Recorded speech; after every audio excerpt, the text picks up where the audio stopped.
Students, last video में हमने alkenes की जनरल मेथड ऑफ प्रिपरेशन देखी थी। आज अपन नेक्स्ट एल्कीन जीएमपी की बात करते हैं, दैट इज़ हॉफमान एलिमिनेशन रिएक्शन। तो देखिए ये रिएक्शन के अंदर रिएजेंट जो होता है वो क्या होता है, अमीन होती है in the presence of methyl iodide and silver oxide, और प्रोडक्ट क्या बनता है, प्रोडक्ट बनती है एल्कीन। तो देखिए यहाँ पर ये जो मैकेनिज्म है वो E2 एलिमिनेशन रिएक्शन फॉलो करती है। तो ये E2 एलिमिनेशन में क्या होता है, ये अपन फर्स्ट यूनिट में अपने देख चुके हैं। इस एलिमिनेशन में 3 स्टेप्स इंक्लूड होते हैं। देखिए इसे हाफमान एग्जॉस्टिव मिथाइलेशन भी कहते हैं। तो देखिए यहाँ पे जो स्टार्ट होती है मैकेनिज्म, उसके अंदर सबसे पहले एमीन की रिएक्शन मिथाइल आयोडाइड से करवाते हैं और क्या बनता है अपना क्वाटरनरी आयोडाइड अमोनियम सॉल्ट बनता है। ठीक है, तो देखिए क्वाटरनरी अमोनियम आयोडाइड जो अपना बना वो कैसे बनेगा कि नाइट्रोजन की जो लोन पेयर है, नाइट्रोजन पर लोन पेयर है, वो इस मिथाइल पर बैक साइड अटैक करेंगे और I- बाहर हो जाएगा। तो इसी तरीके से ये 3 बार शो करता है, 3 बार रिएक्शन करता है। और यहाँ पर जब लास्ट में पॉजिटिव चार्ज आ जाता है, क्योंकि यहाँ पर 2 ही H है, तो एक बार पॉजिटिव को न्यूट्रल करने के लिए एक बार H निकालेगा, दूसरी बार में दूसरा H निकाल देगा, और जब तीसरा मिथाइल आके अटैक करेगा तो यहाँ पर H नहीं होंगे, तो यहाँ पर इसमें नाइट्रोजन पर क्या मेंटेन रहेगा, पॉजिटिव चार्ज। इससे क्या बनेगा अपना क्वाटरनरी अमोनियम आयोडाइड। ठीक है, अभी क्वाटरनरी अमोनियम आयोडाइड क्या करता है, इसकी रिएक्शन एक्वस सिल्वर ऑक्साइड से करवानी पड़ती है। तो जब एक्वस सिल्वर ऑक्साइड से करवाते हैं तो क्या होता है, यहाँ पर ये आयोडाइड किससे, हाइड्रोक्सी ग्रुप से रिप्लेस हो जाता है। तो यहाँ पर देखिए आयोडाइड यहाँ से रिप्लेस हो गया, तो क्वाटरनरी अमोनियम आयोडाइड किस में कन्वर्ट हो गया, क्वाटरनरी अमोनियम हाइड्रोक्साइड में। अगले स्टेप में देखिए, अगले स्टेप में हीट करने पर यहाँ से एक अमीन बाहर निकलेगी। तो देखिए कैसे, इस कार्बन से ये नाइट्रोजन जुड़ा हुआ है, तो ये क्या करेगा, इस बॉन्ड के इलेक्ट्रॉन को लेके बाहर निकलेगा। जैसे ही बाहर निकलेगा इस पर पॉजिटिव चार्ज आएगा, इस पर पॉजिटिव चार्ज को न्यूट्रल करने के लिए कार्बन क्या करेगा, एक हाइड्रोजन को बॉन्ड को रिप्लेस करेगा, मूव करेगा, और यहाँ पर एल्कीन बनेगी और ये एमीन बाहर निकल जाएगी। तो अपनी एल्कीन बन गई और ये एमीन बाहर निकल गई। अगले उसमें देखिए,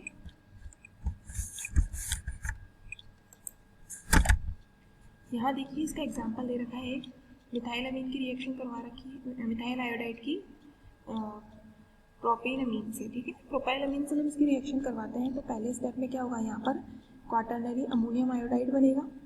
जब वो आयोडाइड बन जाएगा तो यहाँ से अगले स्टेप में क्या होगा, हीट करने पर ये बॉन्ड ब्रेक होगा।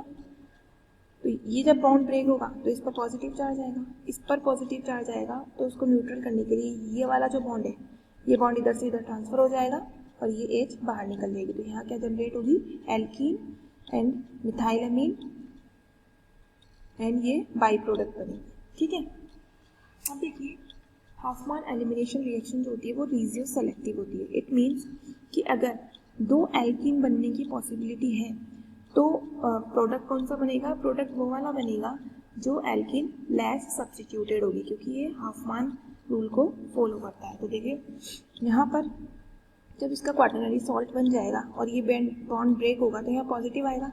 अब इसके पास 2 पॉसिबिलिटी है, या तो ये इस कार्बन के हाइड्रोजन को ले या फिर इस कार्बन के हाइड्रोजन को ले। क्या मतलब, या तो यहाँ डबल बॉन्ड बनेगा या यहाँ डबल बॉन्ड बनेगा। देखिए या तो यहाँ बना हुआ है या फिर यहाँ।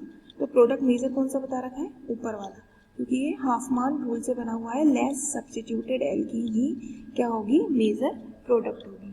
ठीक है, तो ये जैसे सैडजेफ रूल था उसका बिल्कुल उल्टा है। सैडजेफ रूल में मोर सब्स्टिट्यूटेड एल्कीन स्टेबल होती है और यहाँ पर लेस सब्स्टिट्यूटेड एल्कीन स्टेबल होगी। अगला देखिए फिजिकल प्रॉपर्टीज। एल्कीन जो है वो गैस फॉर्म में भी हो सकती है, लिक्विड और सॉलिड किसी भी फॉर्म में हो सकती है। ये वाटर में इंसॉल्युबल होती है लेकिन ऑर्गेनिक सॉल्वेंट या पॉलर सॉल्वेंट पे सॉल्युबल होती है। जैसे जैसे नंबर ऑफ कार्बन एटम बढ़ते जाते हैं वैसे वैसे इसका मेल्टिंग पॉइंट और बॉइलिंग पॉइंट भी बढ़ता जाता है। देखिए यहाँ पर 2 एल्कीन बता रखी है मैंने, सिस और ट्रांस। तो यहाँ पे देखिए सिस एल्कीन जो होती है वो पोलर होती है, इसमें कुछ डाइपोल मोमेंट है, जबकि ट्रांस एल्कीन जो होती है नॉन पोलर होती है, क्योंकि इसका डाइपोल मोमेंट क्या होता है, 0 हो जाता है। अगला देखिए reactive stability of alkene. It means कि कौन सी एल्कीन ज़्यादा स्टेबल होगी, जिसपे ज़्यादा सब्सटीट्यूएंट होंगे। तो more substituted alkene are more stable.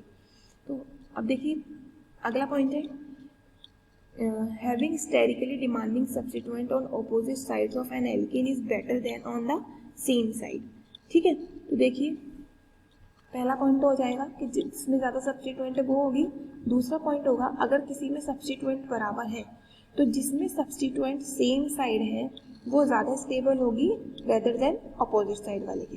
देखिए यहाँ पे एक ऑर्डर दे रखा है, तो यहाँ पे 4 सब्सटीट्यूएंट है, टेट्रा सब्सटीट्यूटेड है इसलिए सबसे ज़्यादा स्टेबल है। देन ये ट्राई सब्सटीट्यूटेड है, सेकेंड नंबर पे ये आएगी। अभी देखिए यहाँ पर बाई सब्सटीट्यूटेड है, तो बाई सब्सटीट्यूटेड में सबसे पहले कौन सी आएगी, ट्रांस, क्योंकि ट्रांस में क्या है अपोजिट ये जो एल्काइल ग्रुप है वो एक ऊपर की तरफ है और नीचे की तरफ है। देन आएगी सिस, क्योंकि इसमें क्या है ये दोनों सेम साइड है तो दोनों रिपल्शन करेंगे। अगला है मोनो सब्सटीट्यूटेड, तो मोनो सब्सटीट्यूटेड सिंगल सब्सटीट्यूएंट है। देन सिंपल एल्कीन अनसब्सटीट्यूटेड, ये सबसे लीस्ट स्टेबल हो जाएगी। ठीक है, अब देखिए अगला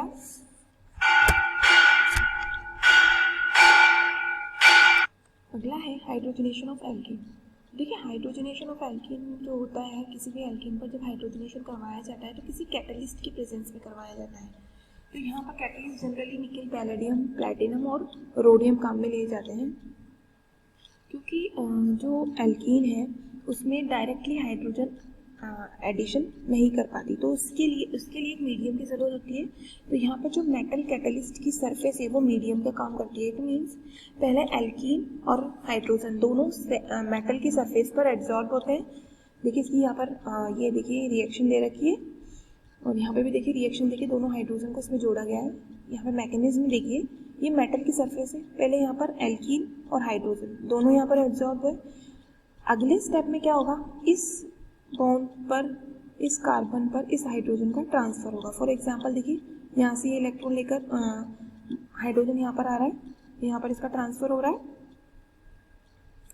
ठीक है, ये यहाँ पर ट्रांसफर हो रहा है और फिर जब ये यहाँ पर ट्रांसफर हो गया हाइड्रोजन, इसके बाद ये वाला हाइड्रोजन इस वाले कार्बन पर ट्रांसफर हो रहा है। तो इसी तरीके से क्या बन गया, यहाँ पर सैचुरेशन हो गया, हाइड्रोजनेशन हो गया। तो यहाँ पर हमेशा ध्यान रखना है कि हाइड्रोजनेशन ऑफ एल्कीन जो होगा एक सिस प्रोसेस होगा। सिस प्रोसेस होगा, सिन एडिशन होगा, क्योंकि यहाँ पर हाइड्रोजन का जुड़ना जो है वो सेम साइड से हो रहा है। ठीक है, इसीलिए हमेशा सिस प्रोसेस होगा। तो अगर डिफरेंट एल्कीन, अगर यहाँ पर कोई सब्स्टिट्यूएंट लगा हुआ है तो भी हाइड्रोजन सिस में ही जुड़ेंगे, तो मेंटेन रहेगी इसकी स्टीरियो। ठीक है, अगला रिएक्शन देखिए, अगली है इलेक्ट्रोफिलिक एडिशन रिएक्शन। देखिए एल्कीन पर इलेक्ट्रोफिलिक एडिशन रिएक्शन तो अपन पहले पढ़ चुके हैं, सेम वही रहेगी। तो आप उसमें से इसको देख सकते हैं। इलेक्ट्रोफिलिक एडिशन रिएक्शन जब मैंने टाइप्स ऑफ रिएक्शन पढ़ाई थी यूनिट 1 में, सेम उसी तरीके से होगी। उसी तरीके से देखिए फ्री रेडिकल एडिशन रिएक्शन है, ये भी उसी तरीके से होगी जैसे मैंने आपको पढ़ाई थी यूनिट 1 में। तो यहाँ पर रेडिकल इनिशिएटर लेंगे पेरोक्साइड, और अगले स्टेप में क्या होगा, ये पेरोक्साइड जो रेडिकल बनाएगा वो क्या करेगा, वो HBr से रिएक्शन करके रिएक्टिव रेडिकल बनाएगा Br, वो क्या करेगा एल्कीन पर अटैक करके प्रोपोगेशन स्टेप के थ्रू क्या जाएगा, टर्मिनेशन में जाएगा और आपका प्रोडक्ट बन जाएगा।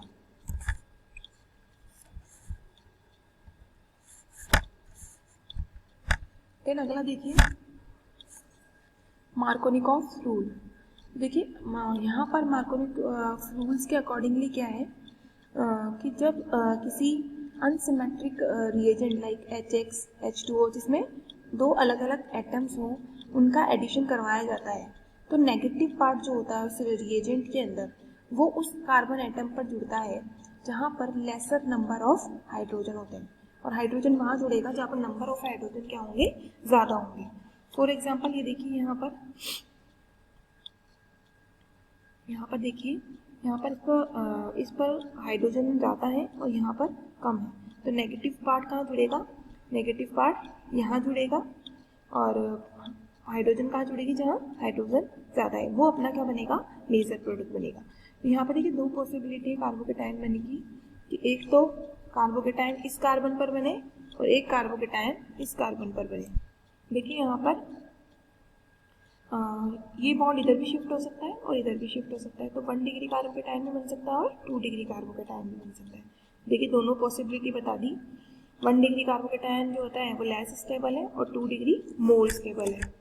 देखिए अगला देखिए इसमें यहाँ पर ब्रोमीन जब इस पर ऐड होगा और एक पॉसिबिलिटी है कि ब्रोमीन यहाँ ऐड हो, तो यहाँ पर देखिए जो मेजर प्रोडक्ट है अपना वो कौन सा बनेगा अकॉर्डिंग टू मार्कोनिकॉफ रूल, कि जहाँ हाइड्रोजन वहाँ जुड़े जहाँ नंबर ऑफ हाइड्रोजन ज़्यादा हो और नेगेटिव पार्ट वहाँ जुड़े जहाँ नंबर ऑफ हाइड्रोजन कम हो, तो यहाँ ये वाला जो प्रोडक्ट है वो मेजर प्रोडक्ट होगा और ये वाला प्रोडक्ट क्या होगा माइनर प्रोडक्ट होगा। Okay, so this is all about today's lecture.